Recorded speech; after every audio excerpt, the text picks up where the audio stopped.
Hi friends, இப்போது நைட்டெல்லாம் travel பண்ணிட்டு எஞ்சாச்சு. கோயிலுக்கு கிளம்புனா சீக்கிரம் ரெடி ஆகணும். சூரிய வெளிச்சம் இந்த ஜன்னலில் சூப்பராக வரும். அப்புறமா நானும் குளிச்சு ரெடி ஆகிட்டேன். இப்போ நான் பூஜை ரூம் எல்லாம் ரெடி பண்ணிவிட்டு நானும் இப்போ ரெடி ஆகிட்டேன். பாருங்கள், கையை ஆட்டிகிட்டே இருக்கான்னு நீங்கள் நினைப்பீங்க. பிகாஸ் நான் மேந்தி போட்டிருக்கேன். ஏன்னா இந்த கையில் அந்த மருதாணி வச்சாலே ரொம்ப அழகாக இருக்குங்க கை. அதுவும் கலர் நல்லா வந்துச்சு, அதனால. அப்புறம் பூஜை ரூமெல்லாம் நான் சிம்பிளாக பூஜை ஃபோட்டோ மட்டும் சிம்பிளாக ரெடி பண்ணிவிட்டு விளக்கெல்லாம் ரெடி பண்ணிவிட்டு அப்படியே கிளம்பிட்டோங்க. ட்ராவல் ஸ்டார்ட் ஆச்சு. இது ஒரு கிராமம் ஃபுல்லாகவே உள்ள பச்சையம்மன் கோயிலெல்லாம் நாங்கள் தாண்டி தான் போனோம். அது வாழைப்பந்தல், ஆர்னி வாழைப்பந்தல் எல்லாம் இருக்குல்ல, அங்கே தான் அந்த சைடு. எங்கள் வீட்டுக்காரோட அப்பாவோட ஒரு சொந்த ஊர் இங்கே தான். அங்கே தான் எங்கள் குலதெய்வம் இருக்குது. அதுக்கப்புறம் க்ரீனரி தாங்க சுற்றி பச்சையம்மன் கோயில் சொன்னல, அந்த கோவில் ஆடி மாதம் செம்ம கூட்டங்க. நாங்கள் இந்த கோயிலெல்லாம் தாண்டி தான் போனோம். அதுக்கப்புறம் இங்கே நெல் பயிர் தான் நிறைய வைப்பாங்க. இது ஒரு பிரிட்ஜு, இங்கெல்லாம் இப்படியே காய வைக்கிறாங்க நெல்லெல்லாம். அது கீழே வந்துட்டு ஆறு போகுது. அப்போ வெயிலுங்க, செம்ம வெயில். அதனால தண்ணி எல்லாம் ட்ரை ஆகிட்டுருக்கு. அப்படியே சுற்றி க்ரீனரி தாங்க. பார்க்குறதுக்கே பச்சை பசேல்னு ரொம்ப ப்ளசண்ட்டாக இருந்துச்சு. பார்க்குறதுக்கே நல்லா இருந்துச்சு. அப்புறம் கிட்ட போயிட்டோம். கோயில்கிட்ட ரொம்ப உள்ளே இருக்குது. இங்கே நிறைய ஃபெசிலிட்டிஸ் கூட இல்லைங்க. கடையெல்லாம் கூட கொஞ்சம் கம்மி தான். கோயில்கிட்ட வந்துட்டு இங்கே கன்னிங்க, முனீஸ்வரன் 2 சாமியும் இருக்குது எங்களுக்கு குலதெய்வம். முனீஸ்வரர் வந்துட்டு எங்களுக்கு செங்கல்ல வச்சு கும்பிடுவாங்க. கன்னிங்க இந்த மாதிரி இருக்குது. இப்போ கன்னிங்களுக்கெல்லாம் நானும் கொஞ்சம் எனக்கு தெரிஞ்ச மாதிரி கொஞ்சம் பால், தயிர் எல்லாம் வாங்கிட்டு வந்துட்டு அபிஷேகம் பண்ணிக்கினேன். எல்லாம் அம்மனெல்லாம் அங்கேயே கொஞ்சம் எப்படியோ தண்ணி வந்துகிட்டே இருந்துச்சுங்க. நாங்கள் போன நேரம் நல்ல நேரம்.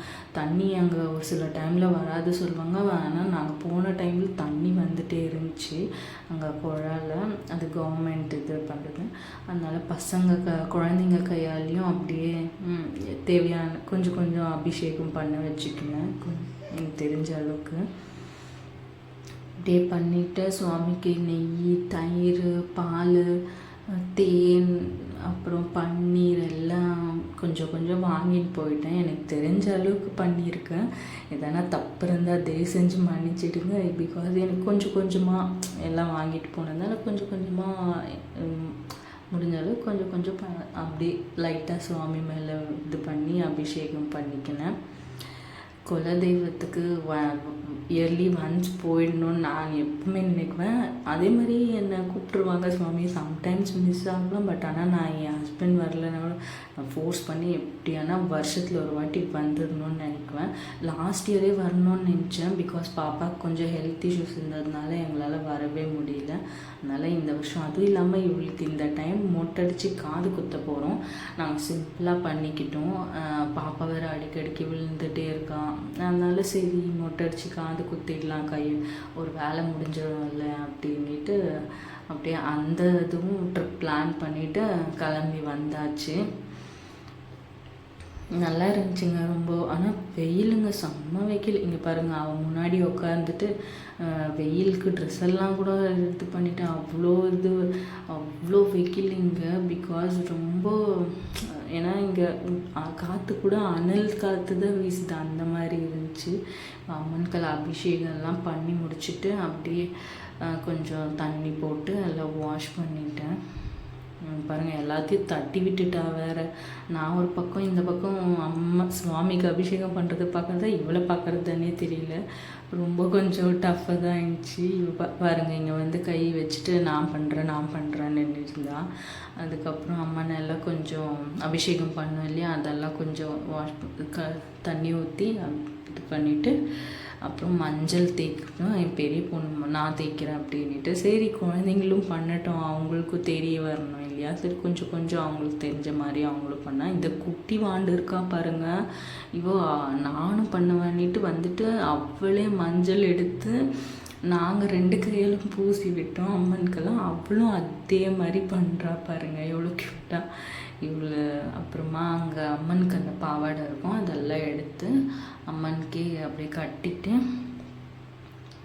ஃபுல்லாக கட்டிட்டு சாம்பிராணி கரண்டியெல்லாம் நான் எடுத்துகிட்டு போயிட்டு இருந்தேன். ஏன்னா பொங்கல் வைக்கிறதுக்கு நெருப்பு போடுவோம் இல்லையா, அடுப்பு பற்ற வைப்போம். அதனால அதில் தேயில எடுத்து பண்ணிக்கலான்ட்டு வீட்டில் ப்ரிப்பேர் பண்ண சாம்பிராணி தூளெல்லாம் ரெடி பண்ணி எடுத்துன்னு போயிட்டேன். அங்கே நாகம்மாவும் இருக்குது இங்கே. அப்புறமா சுவாமிக்கெல்லாம் பூ வச்சுட்டு எல்லாம் ரெடி பண்ணிவிட்டு மொட்டையெல்லாம் அடிச்சிட்டோம் முன்னாடியே. பிகாஸ் அவள் காமிக்கவே இல்லை, இந்த குட்டி வாண்டு ரொம்ப கஷ்டமாக இருந்துச்சு. அதுதான். அதுக்கப்புறம் சுவாமி கும்பிட்டுட்டு அப்புறம் காது குத்திட்டோம். எப்படியோ கன் ஷாட் பண்ணோம். பிகாஸ் இன்னும் அவள் அது காது குத்துறதுக்கு அவளை 4-5 பேர் பிடிக்க வேண்டியதாக இருந்துச்சு. இப்போ பாருங்க, நாங்கள் சாமி கும்பிட்டு கீழே விழுந்து கும்பிடுறோம். அவளும் கீழே விழுந்து கும்பிடுறதுனால அவள் அப்படியே ஃபுல்லாக மண்ணோட மண்ணு ஒட்டிக்கினான்.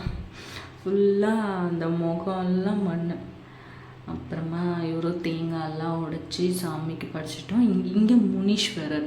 நாங்கள் வந்துட்டு அப்படியே பொங்கல் வச்சு சாமி கும்பிட்டுட்டு மாவிளக்கு, பொரி, காதோல கருமணி, இன்னும் நிறைய திங்ஸ் இருக்குது. அது அவர் எங்கள் மாமனார் தாத்தாக்கு மட்டும்தான் தெரியும். அவர் எங்கள் ஹஸ்பண்டோட அப்பா. அவர் எனக்கு தாத்தாவும் வேணும், அதனால நான் என் தாத்தான்னு தான் கூப்பிடுவேன். இந்த குட்டி வாண்டு பாருங்கள், நாங்கள் ஒரு ட்ரெஸ் எடுத்து வச்சோம், பாவாடை சட்டை சூப்பராக. பட் ஆனால் அந்த ட்ரெஸ்ஸை தூக்கி போட்டு எங்கள் அம்மா ஒரு 2-3 ட்ரெஸ் வாங்கிட்டு வந்ததுனால இந்த ட்ரெஸ்ஸை எடுத்து போட்டுக்கினான். அதுக்கும் ஒரு அடங்க. இவன் சரி வெயிலில் எதுக்கு சும்மா இவ்வளோ அளவு வைக்கணும் அப்படின்றதுக்காக அவள் எடுத்து கொடுத்த ட்ரெஸ்ஸே போட்டாச்சு. இது சிம்பிளாக இருக்குது, பட் ஆனால் பாவாடை சட்டை ரொம்ப நல்லா இருந்துச்சு, க்யூட்டாக. அதை போடவே இல்லை அவள் லாஸ்ட் வரைக்கும். இட் வாஸ் வெரி, ஆனால் ரொம்ப மனசுக்கு திருப்தியாக இருந்துச்சு சாமி கும்பிட்டு வந்ததுனால. அதனால் எப்பவுமே வருஷத்துக்கு ஒரு வாட்டி போடலையா, அதனால ரொம்ப ஹாப்பி. இந்த நாகம்மா சொன்னாலும் இந்த சிலை அது இங்கே அப்படியே சுவாமி அது பாருங்கள் விழுந்து கும்பிட்டு மண் உடல ஃபுல்லாக வாய் கண்ணெல்லாம் மண் பண்ணிக்கினா.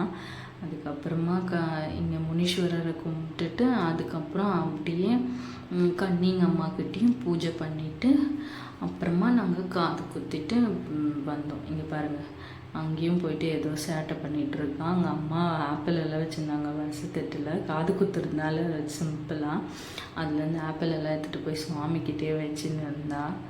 அது அப்படியே போயிட்டு இருந்துச்சு. அப்புறமா ரிட்டன் வந்துட்டோங்க. ரிட்டன் வரும்போது செம மழை. சரி மழை வர்றதுக்கு முன்னாடி பச்சையம்மன் கோயில் தாண்டி தான் வரணும். அதனால சரி நம்ம ரொம்ப கூட்டம், அதனால் உள்ளெல்லாம் போக முடியாது. கரகம்லாம் போயிட்டு இருந்துச்சு. அப்புறம் கரகமெல்லாம் அங்கேயே காலில் விழுந்து சுவாமி கும்பிட்டுட்டு அப்படியே வெளியவே நின்று ஒரு கற்பூரம் மொத்தம் ஏற்றிட்டு கையெடுத்து கும்பிட்டு சுவாமிக்கு அந்த அம்மன் வாசலை மிதித்தாலே பவர் தாங்க. உண்மையாகவே என் கண்ணெல்லாம் கலங்கிடுச்சு. அப்படியே எனக்கு மெய் சிலிர்த்துச்சு. அந்த வாசல் மிதித்த உடனே எனக்கு உண்மையாகவே ரொம்ப சக்தி வாய்ந்த அம்மன். எப்போ ஃப்ரீ டைமில் நான் வரணும், ஏன்னா இப்போ கூட்டத்தில் வர முடியல. இப்போ தீச்சட்டியெல்லாம் எடுத்துகிட்டு போனாங்க பார்த்தீங்களா. அப்புறம் மழை ஸ்டார்ட் ஆயிடுச்சு, நாங்களும் கிளம்பிட்டோம், ஜோர் மழை. அப்புறம் வீட்டுக்கு வந்து நெக்ஸ்ட் டே சென்னைக்கு ரிட்டர்ன் ஆயாச்சுங்க. இது என்னோடய வீடு, இது அவுட்லுக்கு. இந்த செடிங்கெல்லாம் நீங்கள் பார்த்துருப்பீங்க, நிறைய நான் வீடியோ போட்டிருப்பேன். இப்போ நான் அப்படியே ரொம்ப சோகமாக நான் வீட்டுக்கு கிளம்பிட்டேன். எனக்கு கொஞ்சம் எமோஷ்னல் ஆகிடுச்சு. சீக்கிரம் நான் இந்த வீட்டுக்கு போனோம். அதுக்கு நான் நிறைய ஹார்ட் ஒர்க் பண்ணோம். நிறைய கொஞ்சம் லோன் எல்லாம் இருக்குது இந்த வீட்டு மேலே, அதெல்லாம் அடைச்சிட்டு சீக்கிரம் நான் இந்த வீட்டில் போய் செட்டில் ஆகணும். அதுக்காக தான் சரி அது ஒரு இது கொஞ்சம் அப்படி இப்போ சென்னைக்கு வந்தாச்சு. அப்படியே ட்ராவல் பண்ணிகிட்டே இருக்கோம். இந்த வாண்டு சும்மாவே இருக்க மாட்டேங்குது, மொட்டை அடிச்சுட்டு வெக்கப்படுது. மொட்டை பாப்பான்னு சொன்ன உடனே அதுக்கு கையை மூடிட்டு இருக்கா பாருங்க, முகத்தில் கை மேந்தி வச்சா எப்படியெல்லாம் பண்ணின்னு இருக்கா பாருங்க. அப்புறம் அவ்வளோதாங்க. அப்படியே சென்னைக்கு காரில் ஒரு விட்டுட்டு வரதுனால ரொம்ப மிஸ் பண்ணுறதுனால அப்படியே கொஞ்சம் லைட்டாக ஃபீலிங்காக இருந்துச்சு. லைட்டாக இல்லை ரொம்பவே. அப்புறம் அப்படியே சென்னைக்கு வந்தாச்சுங்க. இந்த வீடியோ உங்களுக்கு பிடிச்சிருந்துச்சின்னா லைக் பண்ணுங்கள், ஷேர் பண்ணுங்கள், கமெண்ட் பண்ணுங்கள். Thank you so much. தேங்க்யூ.